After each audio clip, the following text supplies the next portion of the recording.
Buenos días, mi nombre es Laura Becerra y junto a mi compañera Andrea Leguizamón decidimos hacer una investigación sobre la mutilación genital femenina aquí en Colombia, específicamente en la comunidad en Verachami.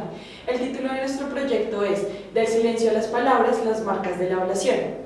Teniendo en cuenta esto, vamos a retomar diferentes puntos como lo son el problema, la pregunta de investigación, los objetivos generales y específicos, junto a la justificación de la problemática y el estado del arte que se manejó durante la investigación.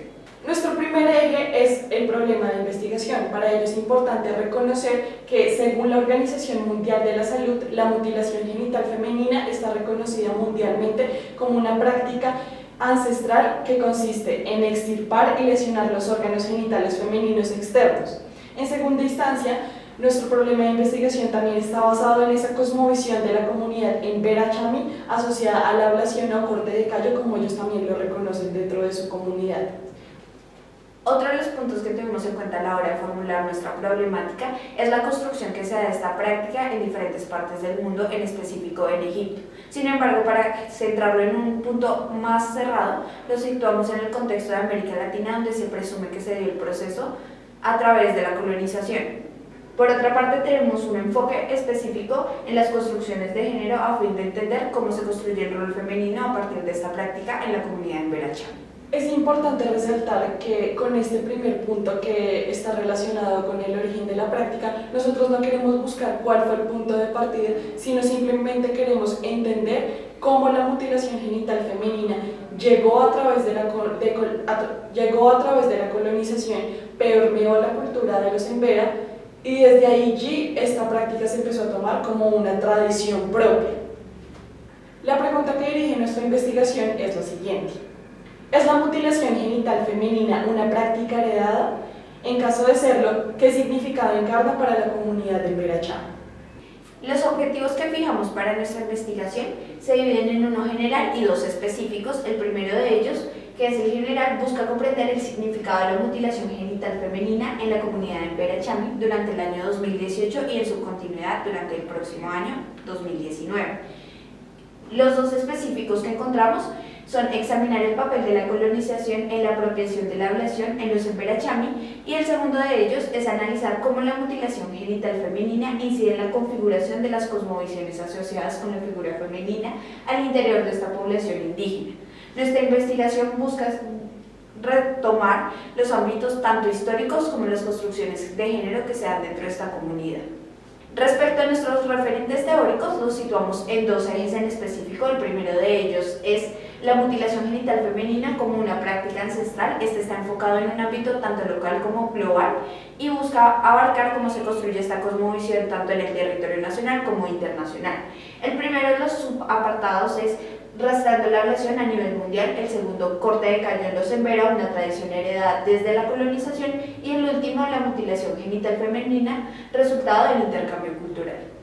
Por otro lado, tenemos el segundo eje, que es construcciones de género en los Embera y la mutilación genital femenina, que está un poco más aterrizada al ámbito local y nacional, como mencionaba Andrea.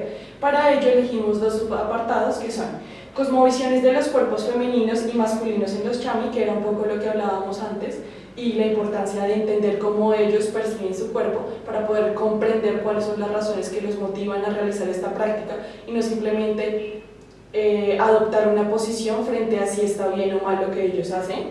Y el segundo es en Veragüera, transformando cosmovisiones de género. En Veragüera fue un proyecto que se empezó a desarrollar el Fondo de Poblaciones de Naciones Unidas, a las mujeres en Vera para que ellas entendieran qué daños corporalmente les causaba a las niñas y mujeres a largo y corto plazo este tipo de prácticas. Para nuestro estado del arte fijamos tres ejes específicos. El primero de ellos es cómo la mujer en Vera, significado de la mutilación genital femenina, una perspectiva de género. Desde el ámbito local se hacen diferentes estudios, tanto desde diferentes entidades públicas como estudios de académicos. Fijamos también dentro de nuestro estado del arte unos textos periodísticos que nos permiten ver cómo se han tratado estas temáticas.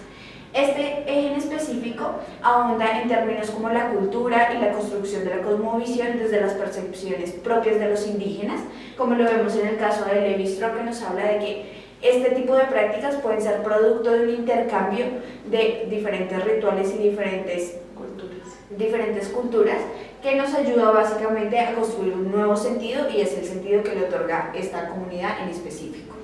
Por otro lado tenemos el ámbito global y el título es La mutilación genital femenina en el mundo, una panorámica global. En este apartado específicamente combinamos los textos periodísticos con los textos académicos para dar una visión más amplia de la problemática y bueno, acá tenemos a UNICEF, al país, tenemos un documental que se titula La manzana de Eva y que nos habla acerca de cómo la mutilación genital femenina se ha sentado bastante en países como África. En segunda instancia tenemos a estos tres autores que nos hablan de cómo este tipo de rituales ancestrales se han adoptado en sociedades como la española, la asiática, entre otras.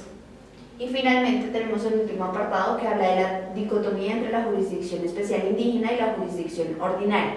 En esta parte queremos resaltar cómo se han construido diferentes políticas públicas para intervenir el ritual, que es visto como una problemática dentro de la sociedad tanto nacional como internacional.